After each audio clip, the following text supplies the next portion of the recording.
Caitlin Clark has been on fire, and the rest of the league is tired of watching her shine. Caitlin gets taken out right here by the screen. Miner's shoulder. No call. So Connecticut came to put hands on her, and this might have been the toughest win of her season. 25 points, 5 threes, and a technical she did not deserve. Delay of game, technical foul. And the very first time she touched the ball, she set the tone for the entire night. Clark launches and answers with a three. And just so you know, after taking a shot to the face, she was only getting warmed up. Boston, big shot too strong. Billings clears. Outlet to Clark, who beats everyone back. 5 points just like that. She walked into Mohegan Sun and let them know the break changed nothing. And she had even more coming. She does. Clark, step back three. That one will go, and she's knocked down a pin. But here's the thing. Connecticut had a plan. From the opening possession, Lacan and Angloma were face-guarding her off the ball, refusing to let her catch it. She had to fight for every single touch, but even smothered, she still found ways to make everyone around her better. Shot clock down to 4. Here is Johnson. That one goes down. Shot clock dying, defender draped all over her, and she still found the open shooter. That is just not fair. And she kept finding the next one. Talked about it in the pregame press conference. Billings rolling and laying it in at the rim. 2 assists through traffic already, but Connecticut was not backing off. Lacan was denying her off the ball so aggressively she could not even get into her sets. And when she finally did get a touch, they were ready for that too. Boston bouncing. Clark had it blocked. Rivers at the rim. Connecticut finally got one, a clean block at the rim, and for a second, they actually thought they had the answer. Dying on Lacan. Here's the second-year pro out of France. Drives on Clark and had it stripped. Good hands by Clark. She took it right back on the other end. That is the mentality you cannot game plan for, and the physical play was only going to cost them more. Chosen to press Indiana at times. Clark really having to work for it, but a little too aggressive that time by Lacan. And the pressure was suffocating. An 8-second violation, a shot clock violation later in the game. And an 8-second call on Indiana. Connecticut was choking every possession. Most players shrink from that. She drove straight into it. The Boston screen, that two-man game was dynamic, but this time, it's all Clark. She went through 3 defenders, not around them, through them. Lacan, Burke, and Adota, all in the paint, and it did not matter. And even a double team was not going to slow her down. Clark on the shot fake, gets right to the rim with a left-handed finish. She got doubled again and still finished. And even when the defense took away her shot, her vision kept the offense alive. Inbound to Mitchell, working through traffic and lays it in. They get that play. A no-look bounce pass off an inbound. She sees the cut before the defender even turns around. And in transition, she was just as dangerous.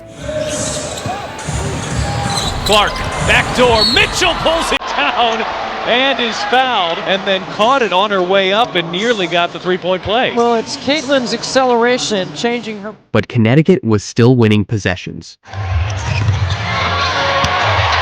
Lacan ripped her twice on consecutive plays. The turnovers started piling up. Clark off the screen, drives into Griner. Waiting for Boston, but Lacan had her fronted. The scheme was working, until she answered it in the most Caitlin Clark way possible.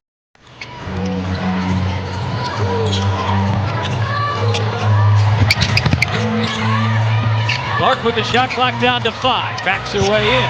Clark working on Lacan, and hits. Shot clock under 3, the best defender in her jersey. And she pulled up with a fadeaway like it was a pickup game. That is not supposed to work.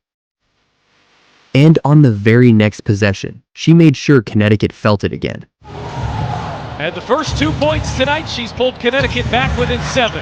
Clark fire away, and answers with a 3. Connecticut scores, and she answers before the crowd can even sit down. And on the other end, she was competing just as hard, nearly picking Grainer's pocket at the rim. Helps her have space and separation. Lacan is trapped, Clark knocks it out of bounds. But she was not done putting the bigs through it. Clark thought about the 3, gets by Rivers, circles around and banks it home. She put Griner out of her shoes and finished over 2 bigs, but the frustration was building. Walker got away with a hand on her hip. No whistle. 2 straight turnovers from the pressure, but she did not blink. Back out there, and Mitchell turned it over right on the inbound pass. And Layla Lacan will turn it into 2. Still locked in, still composed. That is ice in her veins. And that composure was about to pay off in a big way. Clark, catch and shoots. Big triple. Bucket. 4 threes through a defense built to stop her from touching the basketball. And she was just getting started on the defensive end too. She brought that same energy on the other side of the ball. To 4. Fever trap. Good trap and a travel. Excellent. Even the fouls she earned felt like a war. Connecticut challenged a call and lost. Lacan kept grabbing, and the refs finally had to acknowledge it. Physical off the ball, physical on the ball. Watch Lacan right here. She's got her locked up with her arm. That's a foul. And when they doubled her again, she made them pay with the pass. Has to hurry. Here is Clark. Whip inside. Boston pulls it down but can't finish. 5 assists, countless hockey assists. But she still had one more dagger in the chamber. Mitchell. Look at all the contact between Clark and Lacan. And Clark hits a deep 3. And this one put the Fever up 7 with 5 minutes left on the road. 72-65 Fever. And right here is where the officials decided to make it interesting. She went to retrieve the ball and barely tapped it with her foot.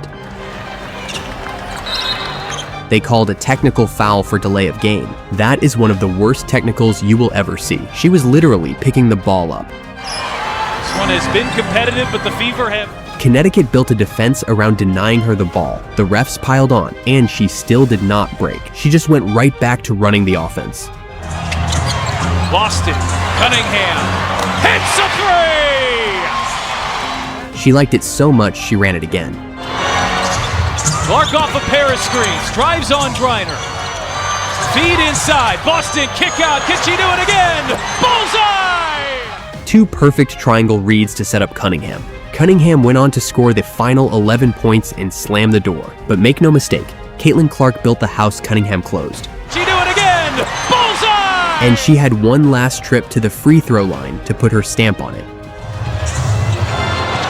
There is the foul on Lacan. She was all... One last trip to the line. One last time making Lacan pay. 85-75 Fever on the road at Mohegan Sun. Caitlin Clark finished the night with 25 points, 5 assists, and 5 made threes. On a night where Connecticut built their entire defensive game plan around keeping the ball out of her hands. They face guarded her off the ball. They doubled and tripled her on the ball. The refs hit her with a questionable technical for retrieving the basketball. And she still walked out of that building with a 10-point road win and 4-1 in Commissioner's Cup play. She did not need the whistle. She did not need easy touches. She just needed the ball in her hands long enough to break you. That is Caitlin Clark. Hit subscribe so you do not miss the next one, because she is only getting better. See you on the next one.